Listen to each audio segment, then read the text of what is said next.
The hum of the industrial-grade shredder in the adjacent room was a constant low thrum, a white noise that usually helped me focus. Today, it was an irritant, a reminder of the endless paper trails, the secrets reduced to confetti, the narratives deliberately erased. My own work, by contrast, was about reconstruction. I didn't destroy stories. I built them, piece by painstaking piece, from the fragments left behind. My name is Seth, and I am a forensic storyteller. Not in the sense of spinning yarns, but in the rigorous, methodical way I assemble the truth from physical evidence. I don't deal in conjecture, but in the undeniable progression of events that material objects, when properly interrogated, reveal. A scuff on a floorboard, the microscopic residue on a forgotten key, the specific pattern of decay on organic matter. Each is a word, a sentence, a chapter in a story that demands to be told. My office, tucked away on the third floor of an imposing granite-clad building in a jurisdiction known for its discretion, reflected this philosophy. It wasn't a laboratory in the traditional sense, though it housed an array of specialized tools. It was more akin to a library, albeit one where the books were evidence bags and the shelves were lined with meticulously labeled containers. Locked safes, heavy and unyielding, stood sentinel in one corner, holding the most sensitive exhibits, their contents known only to a select few, myself included. Shred bins, like the one currently devouring some forgotten financial report, were everywhere else. A silent testament to the nature of the business conducted here. Information, its protection, and its occasional obliteration. I was hunched over a spread of satellite imagery, trying to map the subtle shifts in a coastal erosion pattern for a civil dispute, when the knock came. It was sharp, deliberate, not the tentative tap of a junior associate. I straightened, pushing my spectacles higher on my nose. "Come in," I called. Entered, a man named Miller, whose weary eyes and perpetually rumpled suit belied a sharp mind and an unwavering dedication to the cases that gnawed at him. He carried a small, nondescript evidence box, the kind that usually contained something fragile, something significant. He didn't bother with pleasantries. "Seth," he began, placing the box carefully on the cleared corner of my desk. "I have something for you, something that just surfaced. Could be nothing, could be everything." My gaze immediately fell to the box. It was sealed with tamper-evident tape, the chain of custody already meticulously documented on the label. My pulse quickened, a familiar thrill. This wasn't a civil erosion pattern. This was a human story waiting to unfold. "What is it?" I asked, my voice betraying none of the anticipation I felt. Miller sighed, running a hand over his thinning hair. "A bone fragment, found by a hiker, half buried in the silt near Willow Creek." "You remember Willow Creek?" The name hung in the air, heavy with unspoken history. Willow Creek. For years, that particular stretch of water, winding its way through the dense ancient woods just beyond the city limits, had been synonymous with a single, enduring mystery: the disappearance of Eleanor Sophie. "I remember Willow Creek," I confirmed, my mind already sifting through the archives of local cold cases. Eleanor Sophie had vanished 23 years ago, a bright, promising student, last seen leaving the local library. Her car was found abandoned near the creek, but despite extensive searches, not a trace of her was ever found.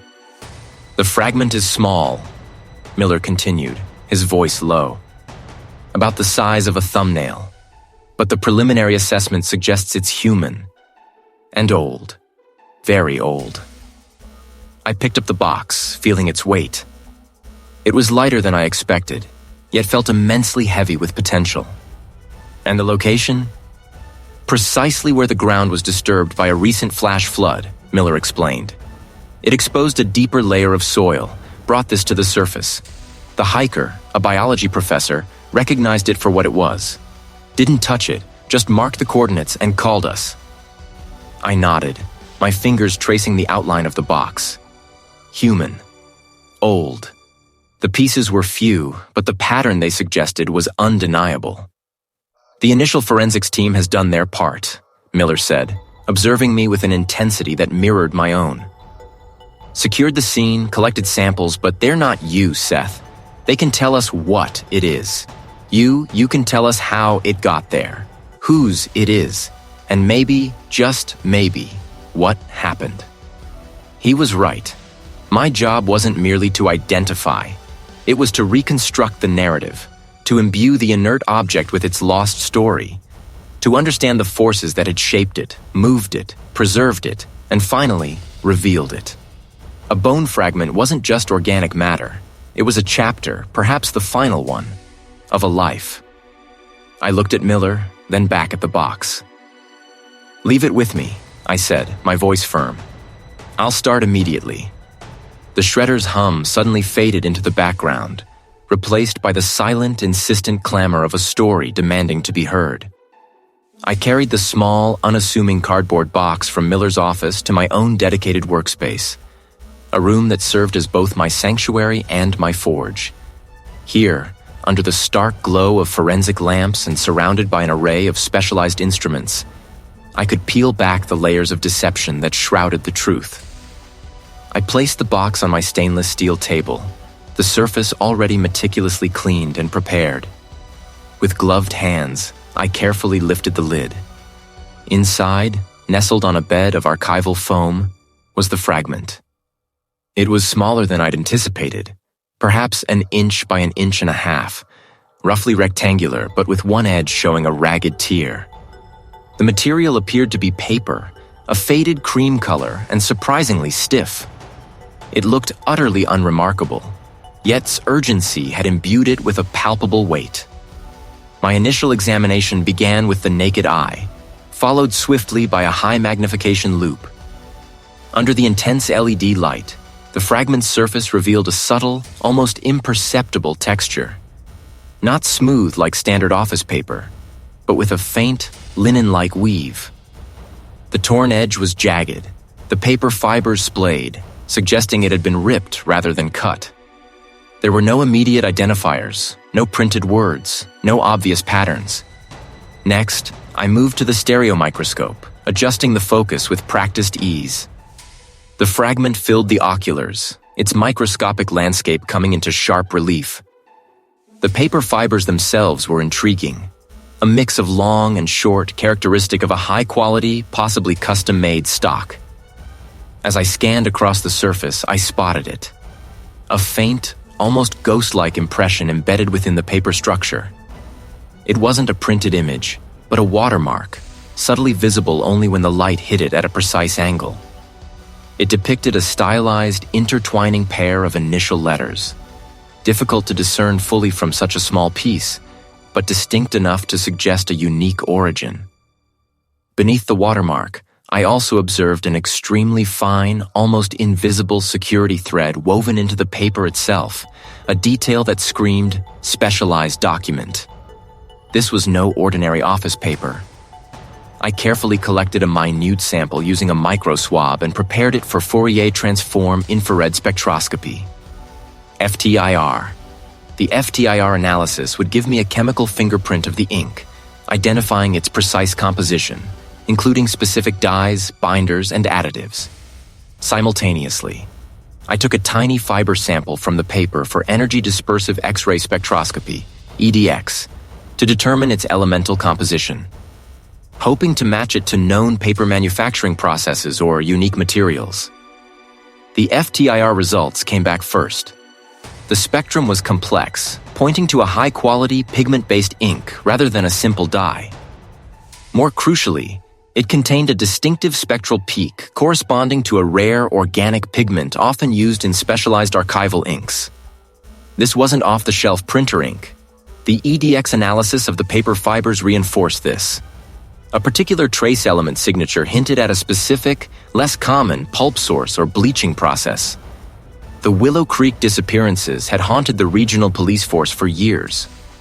3 individuals all vanished without a trace over a 6-month period, leaving behind scant evidence. No bodies, no definitive crime scenes, just open-ended missing persons reports. One of the victims, a woman named Eleanor Vance, had been a historian, known for her meticulous record-keeping and her use of bespoke stationery for her personal journals and correspondence. The case file mentioned a specific, custom-designed letterhead she used, featuring her initials EV intertwined and a unique, high-quality paper stock.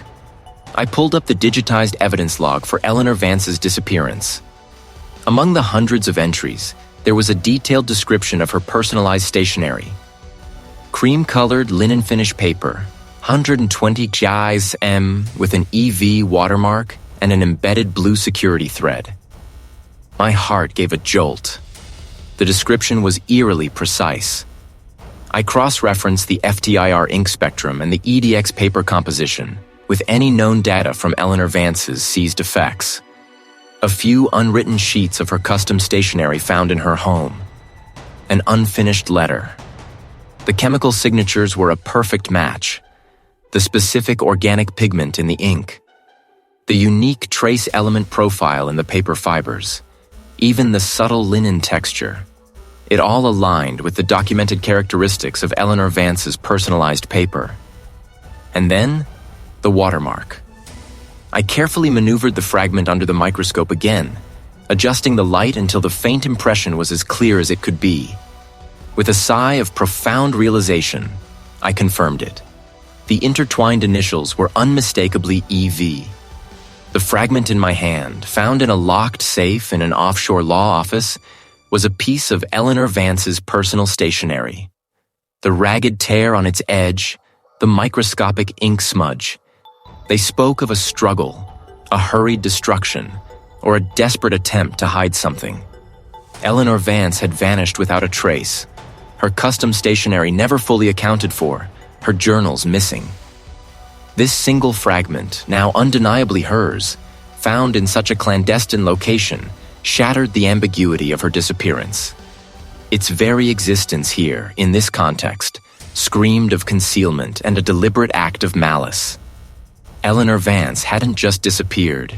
She had been the victim of foul play. I knew who I needed to call. This wasn't a case of someone simply walking away. This was a piece of evidence forcibly separated from its original document, hidden for years. Its significance screamed at me from the worn edges and faded ink. It was a missing puzzle piece, and now, holding it, I knew exactly which puzzle it belonged to. The old Maxwell case. I wasted no time. The firm's archives were a labyrinth of forgotten histories, tucked away in the deepest part of the building's sub-basement. Access required multiple key cards and a biometric scan, a testament to the sensitive nature of the information stored within. The air grew cooler, heavier, with each descending floor. The smell of aged paper and dry dust grew stronger, a scent that always made my investigative instincts hum.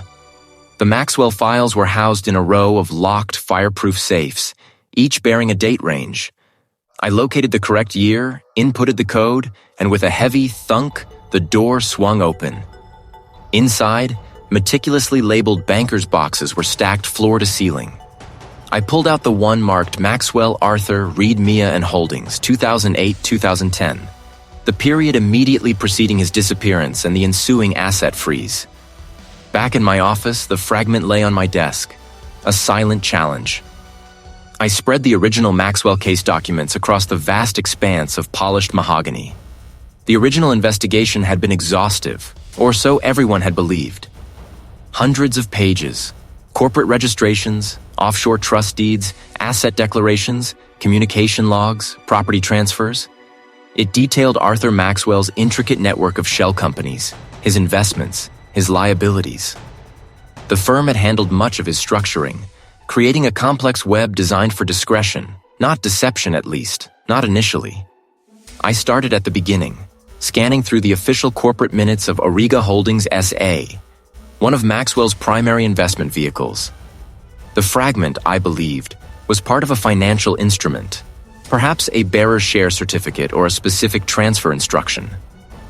Its texture felt different, slightly thicker than the standard bond paper used for most of the corporate filings.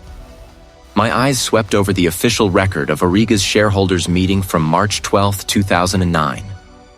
The minutes detailed the issuance of new Class B shares, their transfer to a numbered account in Zurich, and the official recording of the transaction in the company's ledger. It all seemed airtight, perfectly legal, perfectly documented. But then I placed the fragment next to a copy of the official share certificate. The original document, filed with the Registrar of Companies, listed a specific numerical sequence for the shares issued: 200,001 to 200,500. My fragment, however, clearly showed the tail end of a different sequence: 501 to $201,000. The number was incomplete, but the implication was stark. There were more shares. An entirely separate block of shares, ostensibly issued at the same meeting, yet completely absent from the official records. This wasn't a mere oversight. The official certificate, bearing the company seal and the signatures of the directors, explicitly stated, "Total shares issued this date, 500. My fragment suggested another 500, at least, were also issued. This wasn't just a discrepancy. It was a deliberate omission. I continued my meticulous review, holding the fragment as a benchmark, a truth serum for the paper trail. Next, I examined the transfer instructions. The official documents showed the Class B shares being transferred to an entity named Orion Trust, a well-known offshore trust company based in the Cayman Islands. The instructions were signed by Arthur Maxwell himself. My fragment, though, seemed to be part of a transfer instruction as well. The typeface matched. The specific legal jargon was identical to the boilerplate used by the firm. But where the official document referenced Orion Trust, my fragment contained the partial name of a different entity: Idian Raj Partners. Elena Raj Partners. I'd never seen that name in any of Maxwell's official files. A quick search of the firm's internal database yielded no results. It wasn't a client, wasn't a known associate. This was a second, even more damning discrepancy. Not only were there undisclosed shares, but a portion of them seemed to have been directed to an entirely different, unrecorded recipient. The original investigation, spearheaded by a junior detective and the local authorities, had focused on the publicly available records, the official paper trail. They had meticulously followed the breadcrumbs Maxwell had laid, never suspecting that an entire parallel trail existed. I remembered the official conclusion of the Maxwell case: a presumed flight, a well-executed disappearance designed to escape creditors and legal entanglements. The authorities had painted him as a cunning financial architect, leveraging his intricate corporate structures to vanish without a trace, leaving behind a mess for his family and business partners.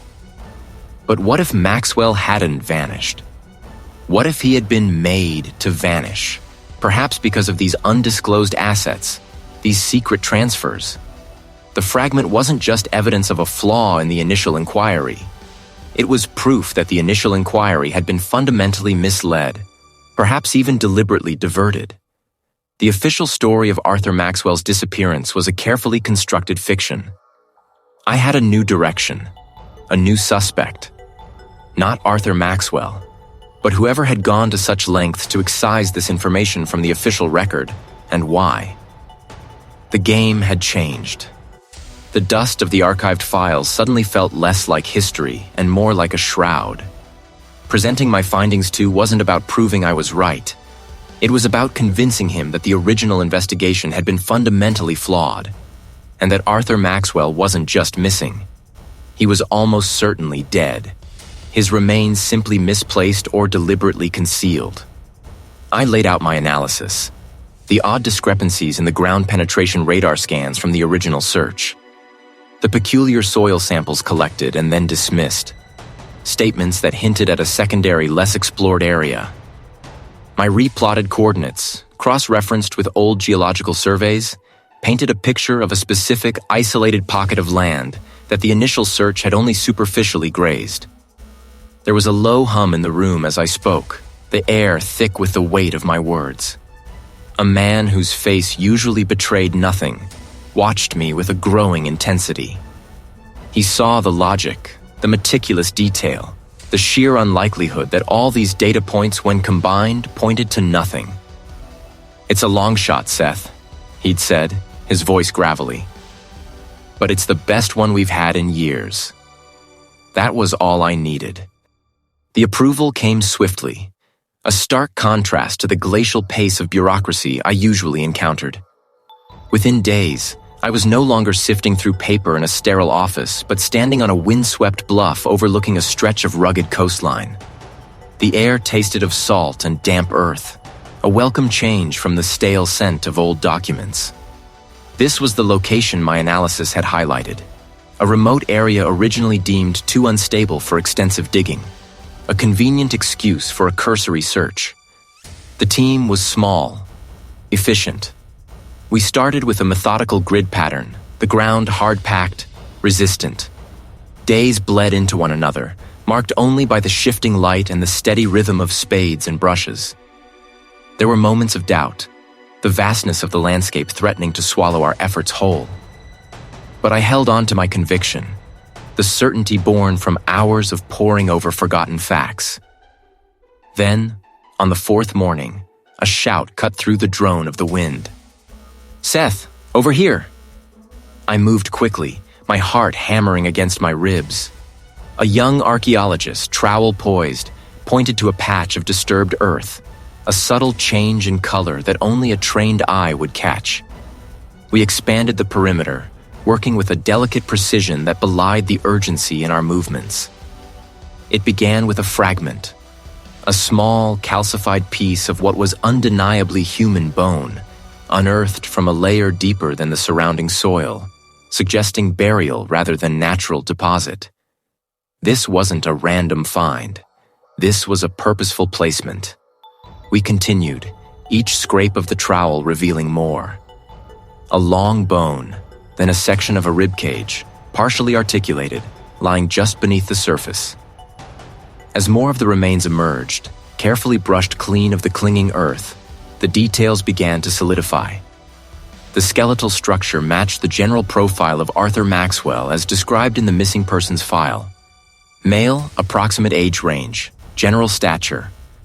But it was the dental records, painstakingly cross-referenced from an old file of Arthur's, that provided the irrefutable confirmation. A distinctive restoration on an upper molar, a unique pattern of wear on the incisors. They were an exact match. Arthur Maxwell had been found. These weren't just bones. They were a narrative, a final silent testament to a violent end. The cranium, when it was finally fully exposed, told a grim story.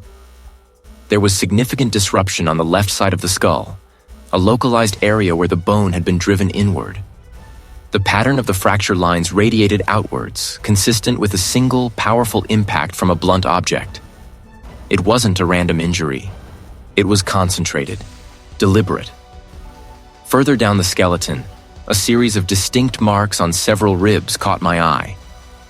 They were narrow, clean cuts, not jagged breaks from a blunt force, but precise scoring that indicated a sharp-edged implement had passed across the bone. One of the larger ribs showed a deeper groove, a near perforation, suggesting a more forceful, penetrating action. The angles of these marks, their depth and spacing, spoke volumes about the attack. This wasn't an accident. This was an assault. The meticulous reinterpretation of old data had led us here, to this desolate spot, to Arthur Maxwell's final resting place. And in doing so, it had not only confirmed his identity, but had also unearthed the undeniable truth. His disappearance was no accident, no simple vanishing act. The dust had settled, revealing not just a body, but a crime. And now, the real investigation could begin. My hands, usually steady, trembled slightly as I documented each finding. Undeniable irregularity. I was deep in the firm's archives, a labyrinth of metal shelves and dusty boxes tucked away in a climate-controlled vault, when I found it. A shell corporation. The implications were staggering. I was closer than I'd ever been. It was an unknown number. I hesitated, then answered. "Seth, is it?" A gruff voice rasped. "Heard you've been digging up old bones." "Who is this?" I asked, my grip tightening on the receiver. "Name's Miller. Detective Miller, retired. Listen, kid, some things are best left buried. And the truth is, this case was never properly closed. You think you're smarter than everyone who came before you? Miller scoffed. We followed every lead, every single one. There's nothing there. Just a waste of time and resources. Go home, Seth, before you get yourself into trouble. The line went dead before I could reply, leaving me with the lingering scent of stale warning. The next came from a more polished, yet equally unsettling source. Mr. Alistair Thornton, a prominent local businessman and a long-standing client of the law firm, requested a meeting. He arrived in a bespoke suit, radiating an air of untouchable authority. His smile didn't quite reach his eyes.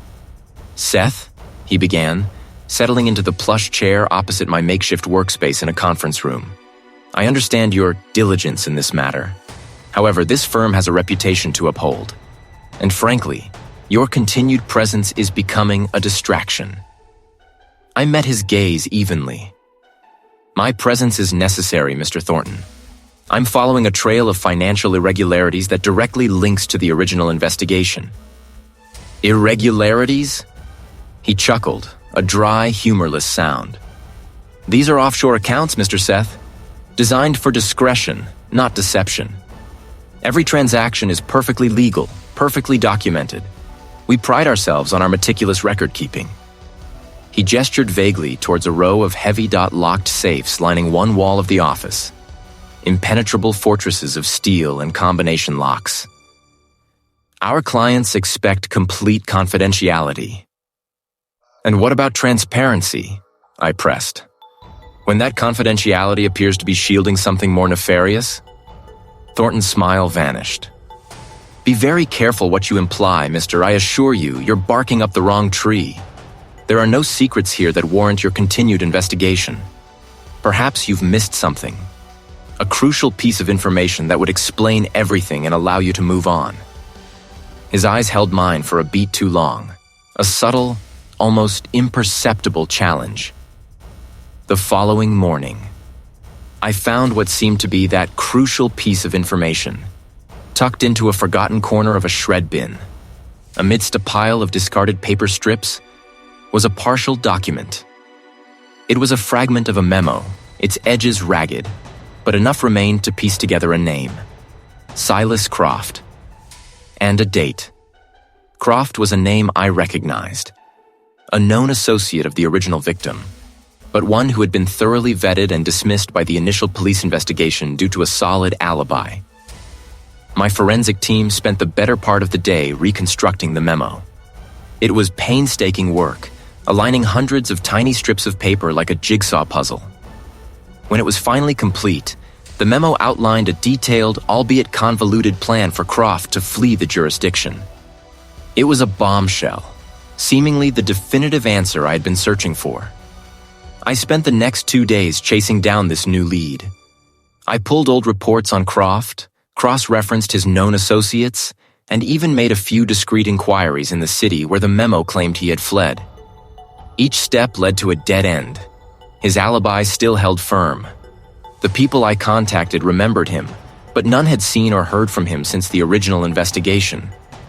The entire trail was a perfectly constructed mirage. Then it hit me. The memo itself. The language was too precise, almost theatrical. The details too convenient, too perfectly damning. It wasn't a genuine document. It was a fabrication, a red herring designed to send me chasing ghosts. Someone had gone to great lengths to create it, shred it, and then subtly ensure I would find the pieces. I looked at the reconstructed memo, now taped together and spread across my desk. It had been planted. And the only people who knew I was digging into the original case with such intensity, the only ones who might benefit from my misdirection, were the very people who had expressed their concerns about my presence. Miller's warning, Thornton's veiled threat. They weren't just resistance. They were deliberate acts of obstruction. I had been given a false answer, but in doing so, they had inadvertently confirmed one thing. I was unequivocally on the right track, and someone was desperate to stop me. The memo had been a warning, a crude attempt to sidetrack me. It spoke of a calculated mind, a specific intent. But the earth, the very ground where a life had ended, offered no such deceptions. The soil, the plant matter, the nearly invisible particles clinging to the recovered remains. These were silent witnesses, and I knew how to make them speak. I stood over the expansive steel table in the lab. The sterile air, a stark contrast to the humid, organic scent I imagined still clinging to the original site, now meticulously documented and excavated, had ensured the scene was handled with an almost surgical precision, knowing the value of every grain of sand. Spread before me were trays of evidence, each labeled, photographed, and carefully cataloged. Soil samples, botanical specimens, and the recovered material itself, treated with utmost respect, not as a medical case, but as an archaeological artifact. My focus wasn't on the cause of death. That was for others. My expertise lay in the where and the how long. The environment the killer moved through, the trace elements they left behind. My eyes scanned the first set of samples. Soil stratigraphy. A stoic woman named Dr. Anya Sharma pointed with a gloved hand to a cross-section under the microscope.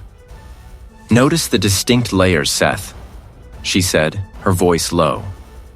"Beneath the topsoil, a clear disturbance. This isn't natural erosion. The layers are inverted, a distinct mixing of the subsoil with the upper strata. And look here." She adjusted the focus. "The compaction.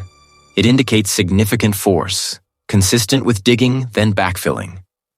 I nodded, tracing the lines with my finger, not touching the glass. "The depth?" "Approximately 2 meters, and the surrounding undisturbed soil shows a natural sedimentation rate. We can date the layers above and below the disturbance, giving us a window. It wasn't recent, but not ancient either. The disturbance itself, based on the rate of settling and organic decomposition within the disturbed layers, suggests it occurred roughly 6 to 10 months ago." 6 to 10 months. That narrowed the timeline considerably. It put the act squarely in the period I was beginning to investigate before the memo incident. Next, botanical analysis. Dr. Sharma moved to another tray filled with dried plant matter, roots, and pollen slides. We identified several species: Ambrosia artemisifolia, common ragweed very prevalent in the area, but also Chenopodium album, lamb's quarters, and a significant presence of Urtica dioica, stinging nettle. All common weeds, I mused. Indeed, but the key is their growth cycle. The ragweed and lamb's quarters were in their late summer to early autumn phase when they were disturbed. The nettle, however, showed signs of being cut or broken during an active growth period, before it fully withered for winter. This aligns with a late summer, perhaps early autumn, time frame for the disturbance. More importantly, we found something else. She slid a small petri dish my way. Inside, under a magnifying lens, were tiny, almost translucent seeds. These are from Cynodon dactylon, Bermuda grass. Not native to the immediate vicinity of the recovery site, which was more forested and marshy. Bermuda grass is typically found in manicured lawns, golf courses, or well-maintained parks. And the quantity found within the disturbed soil layers is significant, not just a stray seed. A manicured environment. That was a tangible lead, a unique detail. The killer had either transported these seeds to the site or had them clinging to their clothing, tools, or vehicle from such an environment. Finally, microtrace evidence. This was where the true signature often revealed itself. I moved to a separate workstation, where a powerful electron microscope displayed a magnified image on a monitor. "What have we got?" I asked the junior technician, a diligent young man named Reese. "Fibers, mostly. A significant number of polyester and cotton blends, common enough. But then we have these." He manipulated the controls, bringing a new image into focus. "These are unique, Seth. Cellulose acetate fibers. Very fine, almost translucent. Not commonly used in outdoor workwear or everyday clothing anymore. more often found in specialty textiles, linings, or even some older, high-end upholstery. Cellulose acetate. That was specific. It spoke of a certain kind of material, perhaps an older car interior, a particular type of blanket, or even a specific garment not designed for rugged outdoor activity. It was delicate, distinct. Reese continued. And then, these mineral particles. Not local soil. They're silicates, but with a unique crystalline structure, consistent with a specific type of industrial abrasive, often used in polishing or grinding operations. And these, a few microscopic fragments of what appears to be a very specific type of resin, commonly found in high-grade marine sealants. My mind raced. Bermuda grass, cellulose acetate fibers, industrial abrasive residue, marine sealant. The picture coalesced, not of, but of an environment, a lifestyle. This wasn't a random act by someone passing through. This was someone connected to a manicured setting, potentially an older, well-maintained vehicle, and definitely with access to or involved in work requiring industrial abrasives and marine sealants. The killer's signature wasn't a mark left on the victim. It was an environmental imprint, a collection of echoes from their daily life, inadvertently scattered at the scene. It spoke of a precise, almost fastidious individual, perhaps someone who valued order even in their tools, whose world brushed against the sea, against precise, clean lines, and against the very act of shaping or refining. The offshore law office, the shred bins, the locked safes. They were all part of a world of meticulous control. And now, the earth itself was pointing to a similar, precise hand. The threads were beginning to weave together, forming a pattern that was becoming increasingly clear. My focus shifted from the what of the memo to the who of the physical evidence, and the signature was starting to emerge. I sat at my desk, the Willow Creek file spread before me, but my eyes kept drifting to the notes I'd scrawled after my last outing. The earth, in its silent way, had pointed. The memory of those shred bins in the law office, gorging themselves on secrets, and the impregnable safes guarding their truths, now echoed in my mind. It wasn't just about the money or the power or the hidden machinations of the firm itself. It was about control. Meticulous, absolute control. And that was the same unsettling signature I now felt emanating from the Willow Creek disappearance. I'd spent weeks poring over every detail of the Willow Creek case, searching for the crack in the facade, the errant thread. There was nothing. No forced entry, no struggle, no ransom note, no witnesses. Just gone. Like a page torn from a ledger, leaving no trace of its previous existence. It was too clean, too perfect. It was deliberate. I pushed Willow Creek aside, metaphorically speaking, and pulled up the digital archive for unsolved local disappearances over the past 2 decades. My fingers flew across the keyboard, filtering by geographical area, by the absence of a body, by the lack of any subsequent contact. I was looking for ghosts, for other torn pages. The first one to catch my eye was the Blackwood Creek vanishing 10 years prior. A young man, a recreational hiker, disappeared from a well-trafficked trail. No witnesses, no struggle. His car found neatly parked at the trailhead. The search turned up nothing but the endless, indifferent forest. My brow furrowed. Blackwood Creek. A natural waterway, like Willow Creek. Secluded, yet accessible. I opened a new document, a blank canvas for the emerging pattern. Case 1. Willow Creek Zara. Victim. Details I already knew. Location. Blake Willow Creek. Wooded area, accessible by road. Method. Raj without a trace. No struggle, no evidence. Case 2. Blackwood Creek Sophia. Victim. Details from archive. Location. Blake Blackwood Creek. Wooded hiking trail. Marcus of year. Anna Autumn. A shiver traced its way down my spine. Coincidence? Maybe. But the hair on the back of my neck was beginning to prickle. I kept digging. A woman, an artist, last seen walking her dog near the old quarry. The dog returned, frantic, leash trailing.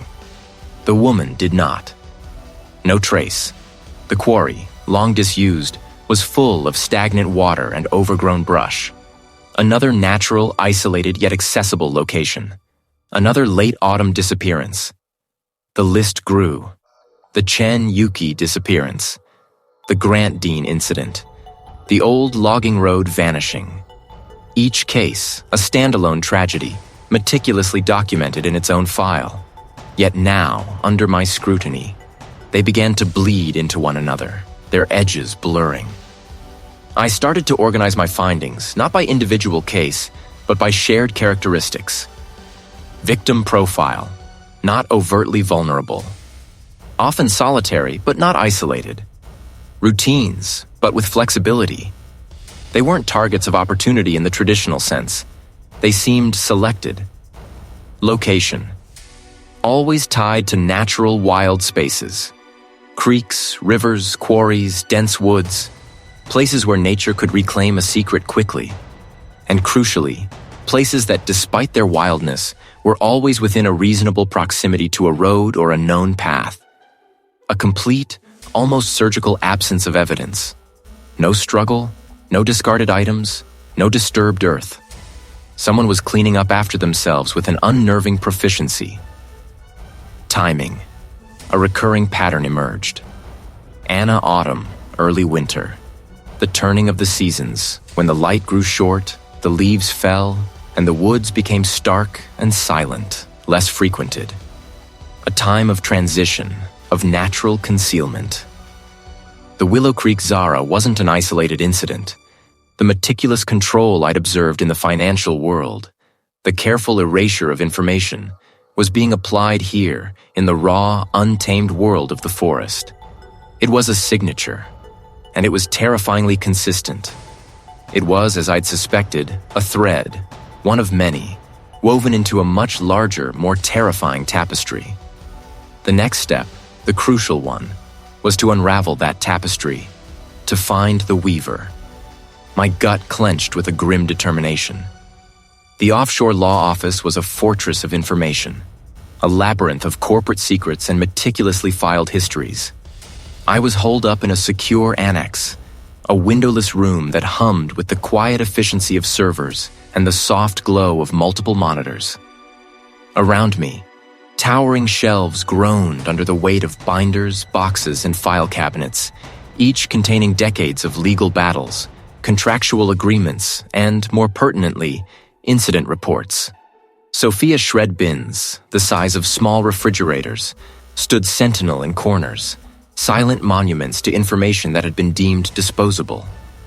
Nearby, a row of heavy, locked safes hinted at the truly sensitive data, guarded secrets that only a select few could access. My workstation was an organized chaos. On another, a timeline I'd painstakingly constructed stretched back years, marking every Zara incident I could unearth, from minor vandalism and unexplained inventory discrepancies to more overt break-ins that had never been fully solved. Physical documents, printed from the office's vast digital archives, lay in neat stacks on the desk. Old police reports, insurance claims, internal security memos, even employee disciplinary records that might, on the surface, seem irrelevant. I started with the new forensic data, anchoring myself to the unique trace evidence I'd found at Willow Mia. A specific, unusual industrial adhesive, one not commonly used in retail, and microscopic fibers from a specialized work glove. These were my anchors, the threads I would follow. Then I began the meticulous cross-referencing. I scrolled through years of maintenance logs, vendor invoices, and construction records for every Zara location that had experienced an incident. The process was mind-numbingly slow, a needle in a haystack search, but I trusted my methodology. I wasn't looking for a direct match at first, but for patterns. Slowly, almost imperceptibly, geographical clusters began to emerge. Incidents weren't random. They seemed to follow a circuit, often hitting stores that had recently undergone renovations or significant maintenance work. Then a time frame correlation. Many of the incidents occurred shortly after a particular type of service had been rendered. Not just any service, but specialized work, HVAC overhauls, major electrical upgrades, or structural repairs. I started filtering my search. Who were the contractors involved in these specialized projects? Hundreds of names flashed across the screen. I narrowed it down further, looking for any contractor whose services involved the types of materials that might contain my unique adhesive or specialized glove fibers. And then, a name began to surface with unsettling frequency. Sophie Penhaligon. His company, Penhaligon Sophia Services, appeared in work orders for HVAC system upgrades at the Willow Mia Zara, for a major electrical refit at a Zara in Aisha 2 years prior, and for structural repairs at another Zara in Seattle 5 years ago. All locations that had experienced unexplained incidents. Penhaligon wasn't listed as a suspect in any of the old police reports. He was simply a vendor, a legitimate presence. This was the overlooked connection I'd been searching for. His presence was explained. He was supposed to be there. This explained why he'd never been flagged. I pulled up every document associated with Sophie Penhaligon and Penhaligon Sophia Services. The volume was substantial. As I sifted through them, a picture began to form. His company had a history of disputes with Zara's corporate offices over payment terms, contract terminations, and alleged breaches of service agreements. There were even records of a minor lawsuit filed by Penhaligon against Zara 5 years ago, dismissed due to lack of evidence, but painting a clear picture of animosity. Motive. An invoice from Penhaligon Sophia Services, dated a week before the Aisha Zara incident, listed a specific type of industrial sealant. The chemical composition detailed on the invoice was a near-perfect match for the unique adhesive I'd found at Willow Mia. It was a specialized product, not widely available, used for high-pressure HVAC ductwork. Precisely the kind of work Penhaligon's company performed. My eyes scanned the old Aisha police report. A small, almost throwaway detail mentioned that a backroom storage area had been accessed through a vent. At the time, it had been dismissed as opportunistic. Now it screamed Penhaligon. I cross-referenced employee rosters with the incident dates. Penhaligon himself, or one of his direct employees, was physically present at or near every single Zara location around the time of the incidents. Not just his company, but him. He had proximity. He had opportunity. He had a clear, documented motive. And now I had forensic evidence tying his work directly to my unique trace. The pieces clicked into place with a sickening finality. Sophie Penhaligon. The hunt was over in a way. Now the real work began. The name echoed in the quiet room, a stark contrast to the violence it represented. His face a mask of grim determination, nodded once. Get a warrant, immediate. Her office, her residence, everything. The air crackled with a new, frantic energy. I moved with them, a silent, driven observer, my mind already sifting through the details, anticipating the next move. This wasn't about theory anymore. It was about action. It was about stopping her. Our first stop, the most logical one, was her offshore law office. It was a sleek, modernist building, all glass and polished chrome, perched on the edge of the financial district like a predatory bird. Even at this late hour, a few lights burned, a testament to the ceaseless churn of global finance. Uniformed officers secured the perimeter, while a small team, including and me, made our way inside. The office itself was a study in minimalist efficiency. Sparse, expensive furniture, abstract art on the walls, and the pervasive scent of new carpet and ambition. Her personal office, however, was where our focus narrowed. It was larger, with a panoramic view of the city lights shimmering over the water. A massive mahogany desk dominated the room, meticulously organized.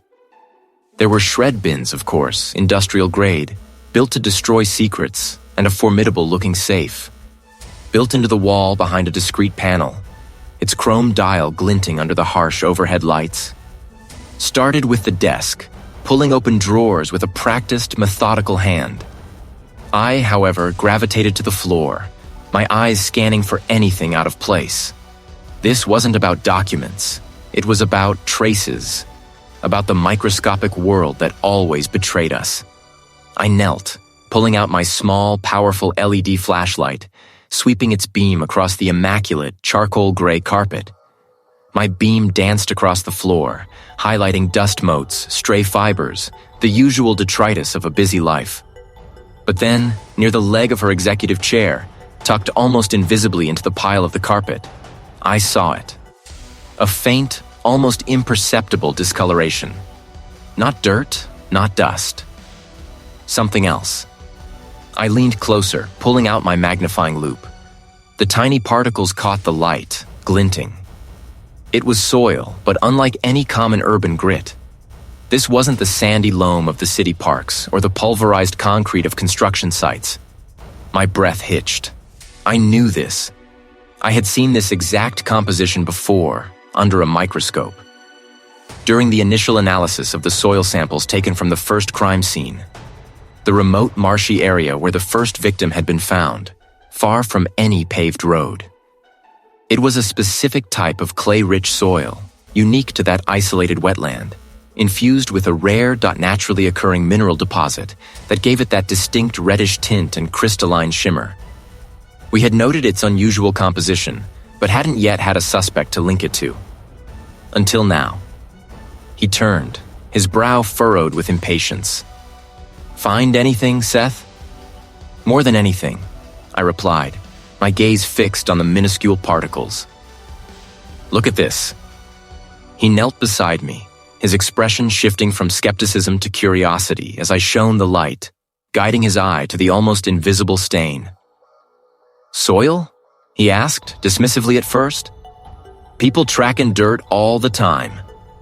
"Not this dirt," I countered, my finger pointing. "This is a specific clay with unique mineral inclusions. I collected samples of it at the first crime scene.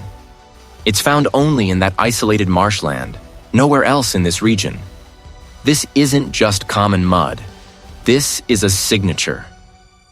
His eyes widened, the implications hitting him with the force of a physical blow. He stared at the minuscule specks, then back at me, the pieces falling into place in his mind just as they had in mine. Sophie Penhaligon had tracked the very ground of her crime into her meticulously clean office. It was a direct, undeniable link. "She was here," he said, his voice low, heavy with realization. "Recently." But even as the words left his lips, a new, sickening certainty settled over us. The office was empty save for us.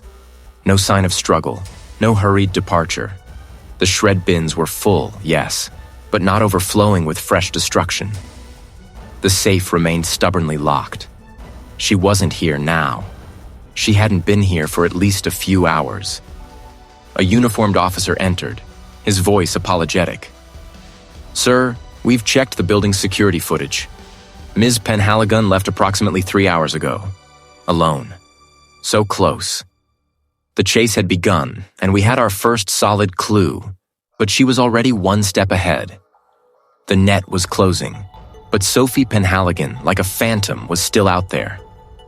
We had the evidence, the undeniable link, but the suspect, the architect of this brutal scheme, had slipped our grasp. The frustration was a physical weight, pressing down on me, but I refused to let it consume me. My work, my dedication, demanded more. It demanded justice. The call came just as I was reviewing the last batch of forensic reports for the 10th time, searching for any overlooked detail. It was... His voice was clipped, urgent. "Seth, we've got a lock on him. Offshore law office, just outside international waters. Our intelligence suggests he's trying to liquidate assets, possibly destroy records. We're moving in." A surge of adrenaline coursed through me, erasing the fatigue. This was it. The reckoning. I grabbed my briefcase, a heavy weight filled with the meticulous documentation of a killer's downfall. The journey to the offshore office was a blur of choppy water and anxious anticipation. The building itself was a stark, modern structure, all glass and steel, standing isolated against the vast expanse of the ocean. Inside, the atmosphere was thick with tension. Uniformed officers were already securing the perimeter, their movements precise and practiced. Met me at the entrance, his gaze grim. "He's in his personal office, top floor," said, gesturing towards an elevator. Refusing to cooperate, but he hasn't tried anything reckless yet. This wasn't a courtroom, but in this moment, this confined space, I was the prosecutor, and my evidence was the unyielding truth. The office was surprisingly opulent, a panoramic view of the ocean stretching beyond the floor-to-ceiling windows. And there he was, the suspect, standing by a large, empty shred bin, a sheaf of papers still clutched in his hand. He was a man accustomed to power, his tailored suit impeccable, his expression a carefully constructed mask of indignation. But beneath it, I could detect a flicker of something else: fear. "This is an outrage," he boomed, his voice echoing slightly in the large room. "You have no jurisdiction here. My lawyers will have your badges." Stepped forward, but I held up a hand, my gaze fixed on the suspect. "Your lawyers won't be able to help you, Mr. Thorne," I said, my voice calm, level, cutting through his bluster. Not when faced with the undeniable truth. I set my briefcase on a polished conference table and opened it, revealing the neatly organized folders within. I pulled out the first. "You believed yourself beyond reach, beyond consequence. You orchestrated a brutal scheme, sacrificing innocent lives for your own gain. But even the most elaborate plans leave traces, Mr. Thorne. And traces are what I find." I laid out a large, magnified photograph. Thorne is a single, unique synthetic fiber, found on the clothing of each victim, embedded in the fabric, meticulously preserved. A fiber traced directly back to the custom-made upholstery in your private jet. A jet you used to fly in and out of the regions where these crimes occurred, always just days before the bodies were discovered. His eyes narrowed, a vein throbbing in his temple. He tried to speak, but I didn't let him. "And this," I continued, pulling out another exhibit, "is a detailed analysis of trace metallic particles, unique isotopes, found at every crime scene, consistent with the specialized industrial lubricant used only in the machinery at your remote processing plant. A plant you rarely visited, yet coincidentally, your private jet's flight logs show a sudden interest in it around the time of the first disappearance." I could see the carefully constructed mask beginning to crack. His hand trembled slightly as he gripped the papers. "Then we have the digital footprint," I pressed on, my voice unwavering. "Encrypted communications, initially thought to be untraceable, but our specialists peeled back the layers. They reveal a series of directives, financial transfers, and instructions, all originating from your secure server, all meticulously outlining the steps of your scheme, down to the smallest detail. We have the timestamps, the IP addresses, the geolocations. We have your orders to dispose of the victims, to make their deaths look like accidents or unrelated incidents." I paused, letting the weight of each piece of evidence settle in the room. The only sound was the distant murmur of the ocean and the suspect's increasingly ragged breathing. "You thought the shred bins and lock safes here would protect you, Mr. Thorne," I said, my gaze unwavering. "But the evidence we collected wasn't just paper. It was the dust on a shoe, the residue on a tool, the data stream in the ether. It was the microscopic story of your crimes, told by the victims themselves, through what they left behind." He crumpled the papers in his hand, his face contorting. His gaze darted to the shred bin, then back to me, as if realizing the futility of his last-ditch effort. No, you can't prove," he stammered, his voice thin, broken. "We already have, Mr. Thorne," I finished, closing my briefcase with a decisive snap. "The evidence is overwhelming. It's an undeniable link. and it leaves no room for doubt. The fight drained out of him. He sagged against the wall, his bravado utterly shattered. Moved in, placing him under arrest. As the officers led him away, his shoulders slumped, his once powerful presence reduced to that of a defeated man. The knot in my stomach had finally unwound. It wasn't triumph, not exactly. It was justice. And for the victims' families, finally, a measure of closure. My work was done. I watched him go, then turned to look out at the vast, indifferent ocean. A profound sense of relief washed over me, a quiet satisfaction. The salt-laced air, usually a balm, felt merely cool against my skin. The case was closed. Not just for the system, but for me. I walked back into the stark, functional offshore law office. The shred bins, usually overflowing with the detritus of financial maneuvering, stood almost empty now, their gaping mouths a testament to secrets once meticulously destroyed. The locked safes, built into the wall with their heavy steel doors, seemed to hum with the ghosts of information they had once protected. This place, designed to hide and obscure, had ironically become the final stage for revealing a truth that had been buried for decades. I settled into the chair I'd occupied for countless hours, the worn leather of familiar comfort. It had been a long, arduous journey. Every lead seemed to twist into a dead end, every promising avenue dissolving into an illusion. There were moments, countless moments, when the sheer weight of the unsolved mystery threatened to crush my resolve. It's too old, let it go. But I couldn't. Not when the faint echoes of injustice still resonated, however faintly. That's the core of it, isn't it? The unwavering belief that the truth, no matter how deeply buried, how cleverly concealed, can always be unearthed. It's a faith in the power of observation, in the minute details that others overlook, in the science that provides an irrefutable voice to the voiceless. The breakthrough, when it finally came, had been so deceptively simple, yet so profoundly complex in its implications. It wasn't a grand revelation, but a series of tiny, interconnected threads, each one pulled taut until the entire tapestry of deceit began to unravel. The subtle shift in font on a seemingly innocuous document, a discrepancy in a timestamp that only revealed itself after cross-referencing hundreds of similar entries, the almost invisible wear pattern on a specific type of office furniture that matched an obscure catalog from decades past. It was the relentless pursuit of these seemingly insignificant anomalies that had cracked the shell of the past. Forensic science, in its purest form, is a testament to perseverance. It's the refusal to accept the easy answer, the insistence on questioning every assumption, the dedication to follow the evidence wherever it leads, no matter how uncomfortable or inconvenient the destination. This case had tested every fiber of that dedication, pushing me to the limits of my patience and my skill. And I had pushed back. The images, the stories, the sheer callousness of human cruelty. They don't simply vanish when the file is closed. They linger, sometimes in the quiet hours of the night, sometimes in the periphery of my vision during the day.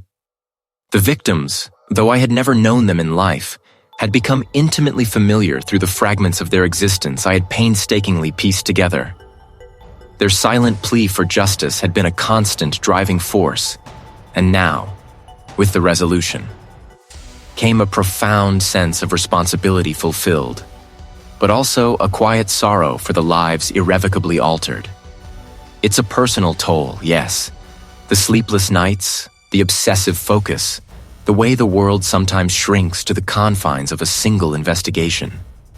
But it's a burden I willingly carry, a measure of peace brought to those who desperately need it.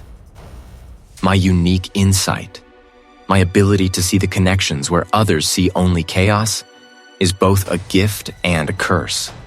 But mostly, it is a purpose. I stood up, stretching the stiffness from my limbs.